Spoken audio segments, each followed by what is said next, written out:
नमस्कार, आप देख रहे हैं युग चरण और मैं हूं आपके साथ खुशबू सिंह। आइए शुरुआत करते हैं बुलेटिन की। देश के उत्तरी राज्यों पंजाब, हरियाणा, चंडीगढ़, उत्तर प्रदेश और उत्तरी राजस्थान के कई हिस्सों में न्यूनतम तापमान 6 डिग्री सेल्सियस से कम रहेगा, जबकि दिल्ली, दक्षिण राजस्थान और उत्तरी मध्य प्रदेश में 10 से 12 डिग्री सेल्सियस के बीच रहने की संभावना है।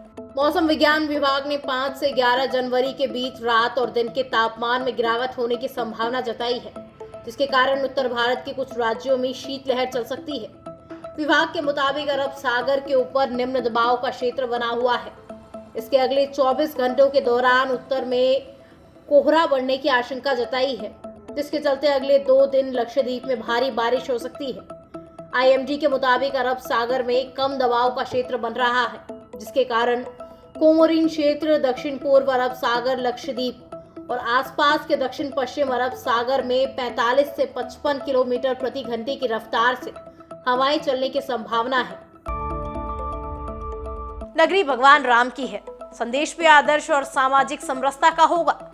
रामलला की प्राण प्रतिष्ठा के साथ ही पुजारियों से जुड़े नए प्रतिमान गढ़े जाएंगे। राम मंदिर के लिए पूरे देश से चुने गए 24 पुजारी प्रशिक्षण ले रहे हैं। इनमें से 2 अनुसूचित जाति व एक पिछड़ा वर्ग से है। मंदिरों के विग्रहों पर पूजन के लिए राम मंदिर के महंत मिथिलेश नंदिनी शरण और महंत सत्यनारायण दास पौरोहित्य वे कर्मकांड का प्रशिक्षण दे रहे हैं। हालांकि पहली बार नहीं है जब किसी गैर ब्राह्मण को पुजारी नियुक्त किया गया है। राम मंदिर में इसकी पूर्व भी मुख्य पुजारी अन्य पिछड़ा वर्ग से थे। दक्षिण भारत के मंदिरों की बात करें तो 70% पुजारी गैर ब्राह्मण है। शैव परंपरा के अखाड़ों में भी गैर ब्राह्मणों का ही वर्चस्व है।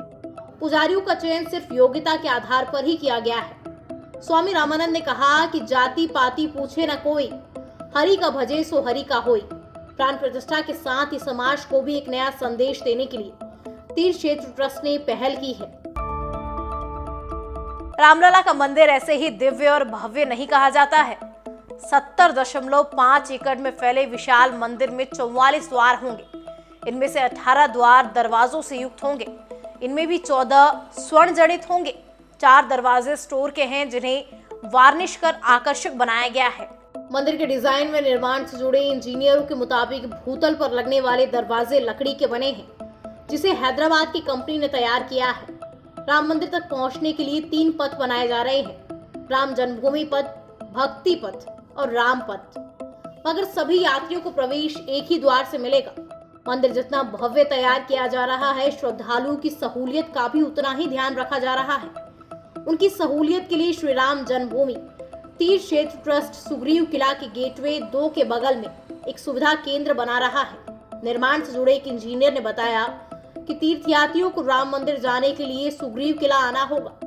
भक्तों को बिड़ला धर्मशाला के सामने तैयार किए जा रहे द्वार से सुग्रीव किला होते हुए प्रवेश मिलेगा। इंजीनियर के मुताबिक सनातन धर्म के पुराने मंदिरों में प्रवेश द्वार कुछ दूरी पर बनाए गए हैं। यहाँ भी जन्मभूमि की परिधि से 600 मीटर पहले बिड़ला धर्मशाला के सामने 35 फुट ऊंचे 2 गेटवे बनाए गए हैं।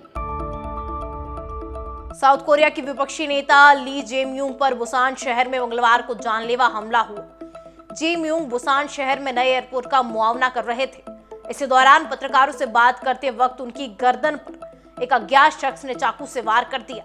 साउथ कोरिया के मीडिया हाउस से खबर सामने आई है कि हमले की वजह से ली की गर्दन पर करीब 1 सेंटीमीटर गहरा घाव हुआ है। उन्हें फायर डिपार्टमेंट के हेलीकॉप्टर के जरिए एयरलिफ्ट करके पुसान नेशनल यूनिवर्सिटी अस्पताल में भर्ती कराया गया है। मीडिया रिपोर्ट्स के मुताबिक हमलावर की उम्र 50 से 60 साल के बीच रही होगी।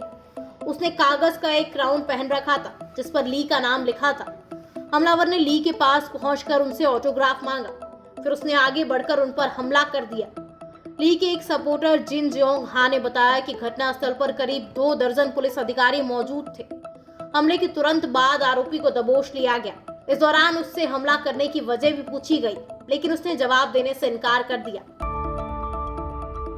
फिलहाल खबरों में इतना ही। आगे खबरों को देखने के लिए यूं ही बने रहिए हमारे साथ युग चरण पर। तब तक के लिए नमस्कार।